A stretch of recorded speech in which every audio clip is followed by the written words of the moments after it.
他拍《风月偏起家》逼良为娼，身体搞坏，无儿无女，《聊斋艳谈》、玉蒲团、不扣钮的女孩，满清10大酷刑全部出自他之手。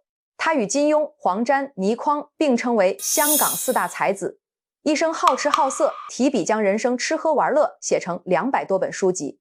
成为公众人物的他，对好色这件事从不遮掩，风流一生，处处留情。李嘉欣赞他是品味最好的男人，林青霞说他是让成熟女人仰慕的男人。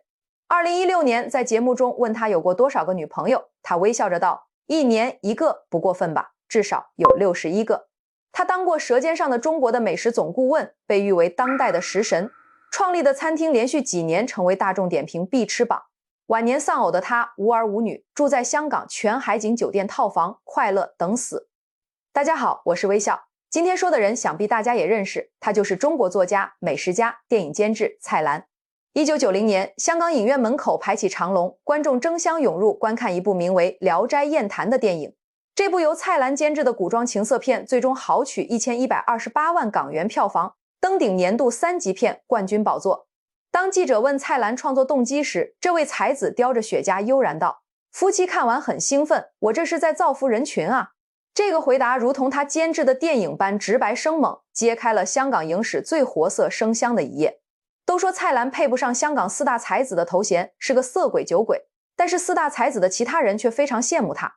金庸评价蔡澜见识广博，琴棋书画、酒色财气、吃喝嫖赌、文学电影，什么都懂，是真正潇洒的人。倪匡说他有魏晋风度。虽然4大才子已全部走了，最后走的蔡澜可能感到孤独，他变卖了所有资产，住进了酒店，专门请了秘书、助理、管家、司机以及年轻的女医师照顾自己，身边依旧是美女成群。实际上他的一生都是在吃喝玩乐中就赚了很多钱，他晚年最大的愿望就是在生前把自己的钱都花完。那么这么一位花花公子，他又有什么本事能成为香港4大才子之一呢？我们先把时间拉回到上世纪40年代。蔡澜出生于1941年，太平洋战争爆发期间，鬼子入侵，他们一家6口人，包括父母、姐姐、哥哥和奶妈一起逃难，从市中心一路跑到了乡下躲避战火。家父蔡文玄跟着邵仁枚和邵逸夫2兄弟来到南洋发展电影事业，除了主管电影的发行工作之外，还担任了大华戏院的经理，所以一家人就被安顿在了戏院里。1955年，13、14岁的蔡澜就已无法控制自己未来瓜王的蓬勃之势。在父亲无数古书和名画的浸润中，蔡澜看到了古代文人骚客们微红已翠游山玩水，就羡慕得直流口水，身心都有了反应。当他到马来西亚旅游，见一些女孩身裹轻纱，围着水龙头共洗长发，水花溅在衣服上，曲线玲珑的曼妙身材便一览无余，酥胸隐现，牙签蓬勃而起，如同水手撑起了风帆，场面显得十分唐突。好在蔡澜脑子灵光，他连跑3圈，终于才控制住了那股揭竿而起的风流力量。同样，他满腹的才气也蠢蠢欲动，完全控制不住。年仅14岁时，蔡澜就在南洋商报上发表了第一篇影评《疯人院》，惊艳了许多读者，此后更加一发不可收拾。每次稿费到手，他就迅速到酒吧挥霍一空，呼朋唤友尽情玩乐。风流潇洒的他博学多才，在中学时期就有不少女友。也许是实践出真知，很快他又展现出了极高的绘画天赋，跟着老师学过一段时间粉画之后，就能用粉笔画出漂亮的女孩子。他还会摄影，因此不少女孩们纷纷找上门来请他拍照，不少变成了蔡澜的女朋友。她们无一例外的都是身材高挑、长发飘飘的美女。拍完照，蔡澜还在家里自设暗房，自己冲印逐一欣赏，品味也就越来越高。风助火势，火借风威，蔡澜的才情和风流与日俱增，终于冲破结界，搞出大事了。他把一个比他大几岁的女孩纳入射程，玩了几盘俄罗斯方块后，女孩怀孕了。还在上中学的蔡澜显然不能负责，结果女孩吃下安眠药，自杀未遂，搞出了很大的动静。最后还是蔡澜那位当校长的大姐出面，才把事情摆平。然而这并不影响蔡澜的风流和才情继续蓬勃。此后蔡澜想去巴黎学习绘画，但母亲不同意，因为母亲是资深酒鬼，每天早中晚喝3次白兰地。蔡澜也深受影响。法国那边喝酒很厉害，妈妈担心他变成酒鬼，就让他换个地方。蔡澜又提出去日本，这下妈妈同意了。日本好，日本人是吃白饭的。1957年，蔡澜正式前往日本，就读于日本大学艺术学部电影科编导系。但妈妈没想到的是，日本不仅有白饭，也有清酒，蔡澜还是变成了酒鬼。然而让人羡慕记恨的是，年仅16岁的蔡澜竟然担任了一份要职——邵氏电影公司的驻日经理。为啥他这么牛呢？那一年，50岁的邵逸夫正式挺进香港，斥巨资在浅水湾大张旗鼓盖起了有东方好莱坞之称的邵氏影城，准备大干一场。邵氏兄弟公司高歌猛进时，邵逸夫也求贤若渴，不仅招揽了邹文怀、何冠昌这样的骨干，也不拘一格，大胆启用了故人之子蔡澜等后生。这就不得不提到蔡澜的背景了。父亲蔡文玄是一名爱国诗人和作家，跟著名作家郁达夫是好友，跟邵逸夫兄弟也是至交。早在邵氏刚刚立足新加坡，成立邵氏兄弟公司时，蔡文玄就负责公司宣传等事宜，一直做到华语片场经理，是邵氏兄弟公司的元老级人物。那时邵氏接到的剧本，只有蔡文玄看过点头了，老板们才会同意拍摄，可谓一言九鼎。蔡澜从小就在邵逸夫眼皮子底下长大，深知他喜爱电影，也了解他的才华，十分喜爱。近水楼台先得月，16岁的蔡澜就成了邵氏公司在日本的负责人，主要职责就是购买日本电影在香港发行。年少有为的他那时就已经站在娱乐圈顶端，与日本几大电影公司纵横捭阖，自然少不了风流故事。独在异乡，经常会想起家人，蔡澜就用做菜的方式缓解乡愁。没想到吃着吃着，竟然吃出了些名堂，为日后的事业又生出一根粗壮的枝节。饱暖思淫欲，血气方刚的蔡澜满足了口腹之欲，还需要别的东西来慰藉身心。他发现日本女性非常压抑，也十分卑微，还没有什么道德观念，对待性很开放，这让他如鱼得水。年少多金的蔡澜在岛国接连谈过几位女友，其中不乏身材高挑、长发飘飘的影视圈美女。因为在拍摄影片时，他可以信手拈来，在岛国吟诵唐诗的美妙日子，蔡澜领会到了日本女性的大胆，或许解锁了很多新技巧，这也为日后拍出那样的片子埋下了粗壮的伏笔。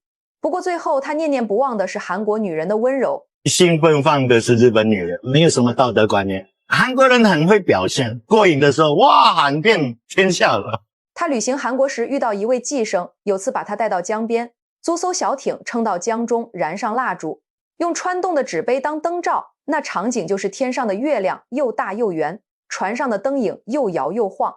此情此景颇有李白诗中的意境：木兰之役，沙塘舟，玉箫金管坐两头，美酒樽中置千壶，再寄随波任去留。这境界显然已经超越了骆宾王的咏鹅。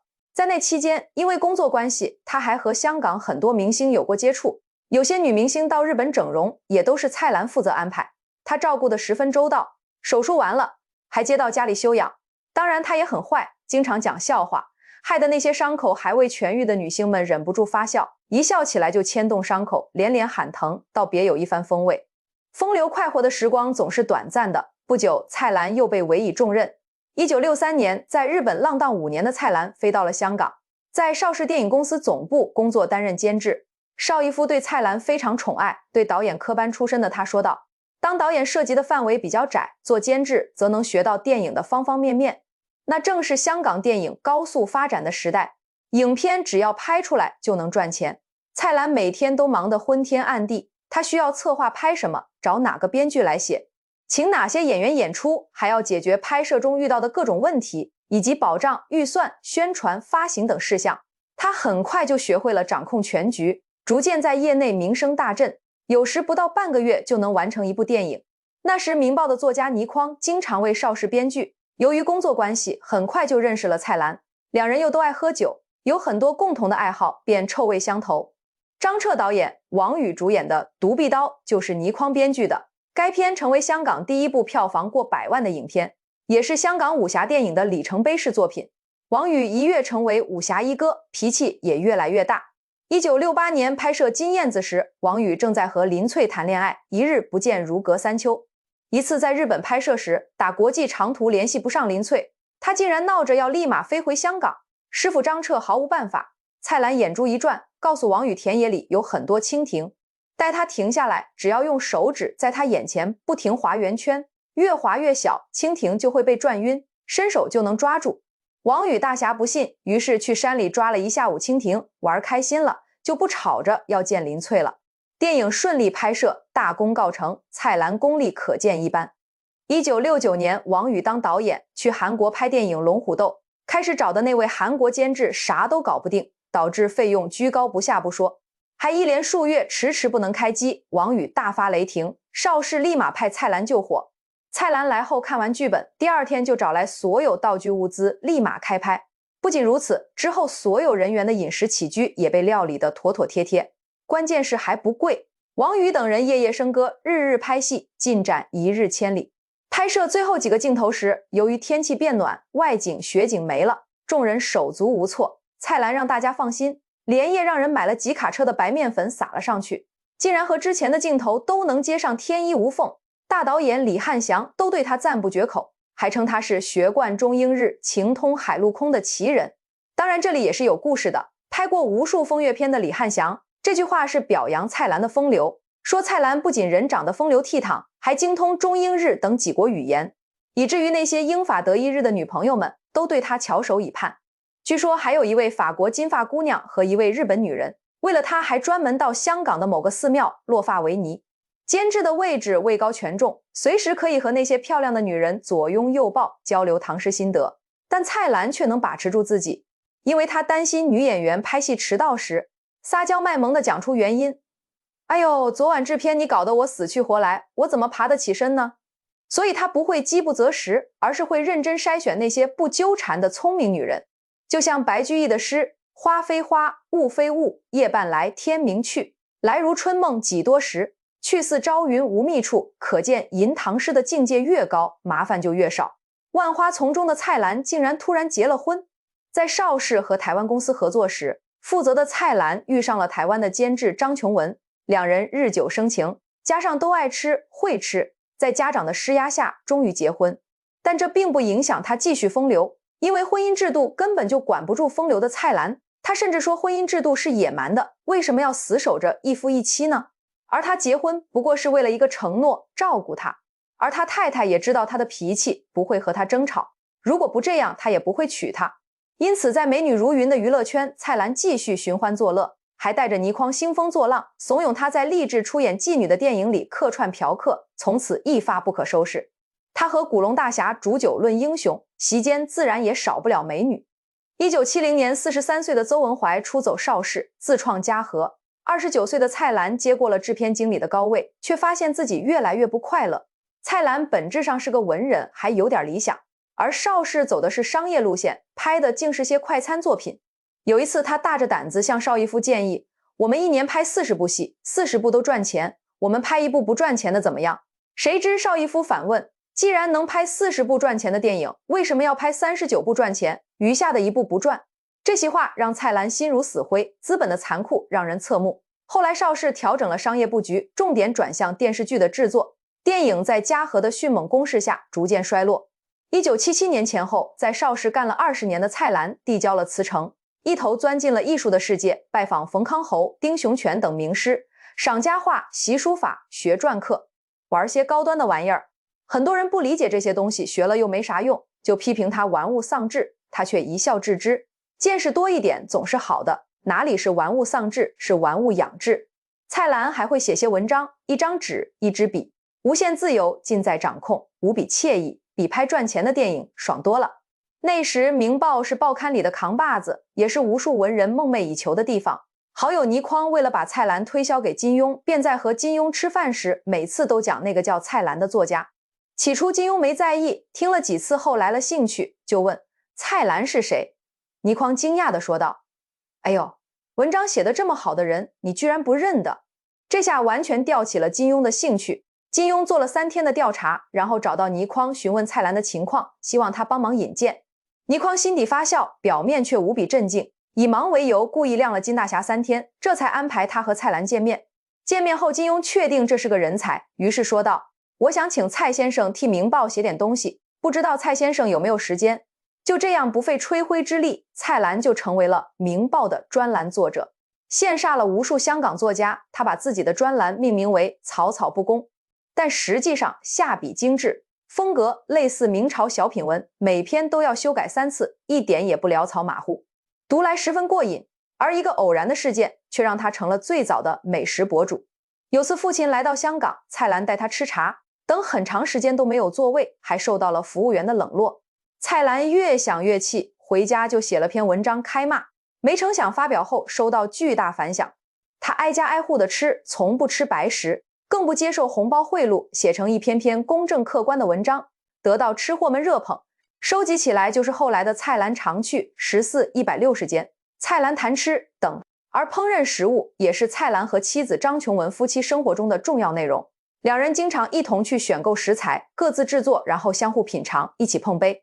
蔡澜曾十分得意地夸赞妻子的优点，能吃会做不管我。他还会突发奇想做书中提到过的美食。看了金庸《射雕英雄传》黄蓉制作的美食24桥明月夜，吃货洪七公吃后都愿意教郭靖降龙18掌。蔡澜觉得这一定是人间绝味，食指大动。于是他买来金华火腿和豆腐，虽没有黄蓉有兰花拂穴手的功力，但用电钻一样在火腿上打好洞，用雪糕器挖出24个球形豆腐，一一放在火腿的洞中精心炮制。金庸吃后赞不绝口。当然他还验证过金庸笔下的其他美食，说黄蓉为洪七公做的其他美食差强人意，而《红楼梦》和张爱玲书中的菜烧出来也都不太好吃。那是香港最好的时代，读者很幸福。金庸写武侠，倪匡写科幻，黄沾写随园录，蔡澜写花鸟鱼虫、美食人间，让读者大饱眼福。他们也被称为香港4大才子。除了炮制美食、写作、篆刻，应付那帮女朋友，时间管理大师蔡澜还答应何冠昌的邀约，到嘉禾继续监制电影，还成了成龙的保护伞。1978年，成龙因蛇形刁手醉拳终于走红，嘉禾抢先用100万签下了他。因为合约等问题，成龙被罗维绑走，在王宇等黑道大哥的帮助下才脱困。走红后，成龙经常带着10几万现金和一帮小弟招摇过市，终于引发了黑社会的关注，多次遭遇包围。眼看在香港待不下去了，嘉禾老板们急得团团转，最后决定送成龙去海外拍片，暂避风头，还让蔡澜替他保驾护航。蔡澜二话不说接下了这个高风险的工作，带着成龙满世界跑，拍摄了《快餐车》《福星高照》等，助他成国际功夫巨星。1986年，在拍摄《龙兄虎弟》时，成龙不慎被摔伤，七窍流血，情况危急。蔡澜等人立马实施急救，所幸找到了南斯拉夫最著名的脑科医生彼得，经过2小时的手术才转危为安。成龙成为顶流后，也越来越风流。当然，蔡澜也没闲着，有墨西哥女人和他深入交流后，为他蒸了一条鱼，令他印象深刻。也有西班牙女人带着他到开满野花的小岛。除此之外，他身边还有浪漫的法国女人、丰满的俄罗斯女人。自从看到了拍电影首先对金钱负责，其次才能对良心负责的真相之后，蔡澜就把电影当成了游乐场，自娱于人。1987年，老朋友说电影越来越不赚钱了，蔡澜索性和朋友组建了一家大陆电影制作有限公司，接连投拍了几部剑走偏锋的重口味影片，如后来的孔雀王、阿修罗、力王等。谁知拍着拍着，他竟然拍出了那样的东西，让人又爱又恨。一番探索后，蔡澜结合多年实践，借鉴日本经验，拿出压箱底的风流宝剑，监制了活色生香的3级片《聊斋艳谭》《三只灯草和尚》《爱的精灵不扣钮的女孩》等，撩拨的无数宅男兴奋不已，欲罢不能。有些人见他拍3级片就纷纷骂他，蔡澜却一点也不生气，笑嘻嘻地表示这是在造福群众。有次他到楼下买猪肉，老板一边砍肉一边笑：“蔡先生，昨天晚上看你监制的那部戏，我跟我老婆不知道多快活呀。”不仅如此，他还拿风流去祸害电视台。1989年，倪匡迷上了一个夜总会的妈妈桑，每次都拉着黄沾和蔡澜叫来一堆姑娘捧场，奈何这些姑娘长得没诚意，还不会说笑话，喝酒也差强人意，反倒是3位才子妙语连珠，逗得他们哈哈大笑。就这种服务，每次结账都要1、2万，感觉亏大了。谁知他们竟玩出了新花样，3人一合计就搞出了一个清谈节目，喝最好的酒，聊最嗨的天，请最美的人。果然电视台很支持，赞助方也送来了美酒，各路明星美女纷纷应邀上节目，这就是今夜不设防。3大才子舌灿莲花疯狂开车，引诱出了明星们的一个个猛料。在节目中，张国荣回忆了初夜体验，林青霞自曝了和秦汉的恋情，关之琳谈起了让人3观炸裂的爱情观。流氓不可怕，就怕流氓有文化。3个老毒物有时还公然揩油，观众看得津津有味。凭借着百无禁忌的大尺度，该节目轰下了香港70%的超高收视率，连 BBC 都很震惊，派出团队前来拍摄专题片。蔡澜再一次遭到了许多人的炮轰，你们这3人在电视上大讲荤段子，这不是老不正经吗？蔡澜依旧是招牌的眯眼笑，要那么正经干嘛？老了就一定要古板正经吗？我就是老不正经。算起来这节目真是赚大了，就跟逛夜总会一样，不但酒更好，人更美，不用掏钱，每集还能挣5万块。1997年，老友何冠昌去世，再加上盗版泛滥，港片江河日下，在电影行业打拼了40年的蔡澜也挥一挥衣袖，告别了电影行业。在这40年里，他监制无数，也是香港电影黄金时代的缔造者之一。但蔡澜仍不甘寂寞，又玩得更大。1997年，蔡澜与 TVB 合作，制作了一部旅游节目《蔡澜探世界》。这次蔡澜又玩出了新花样，让电视台物色了一帮美女，其中就包括李嘉欣、周美琪、刘淑华、李启红等女神。蔡澜携美人赏美景、尝美食，带着他们全世界到处尽情去浪，再次玩着就把钱挣了。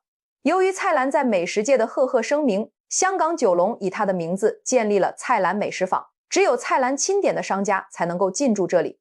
蔡澜美食坊的名气越来越大，在2007年还将分店开到了深圳。2008年，蔡澜又主持了一系列的美食节目，诸如蔡澜探名菜、蔡澜品味等。4年后，他更被《舌尖上的中国》邀请担任美食总顾问，圈粉无数，被誉为中国第一食神。2016年，在13邀中，许知远问蔡澜：“你有多少个女朋友？”蔡老师，你要如实交代。蔡澜说：“1年1个，不过分吧？”许知远掐指一算，61个。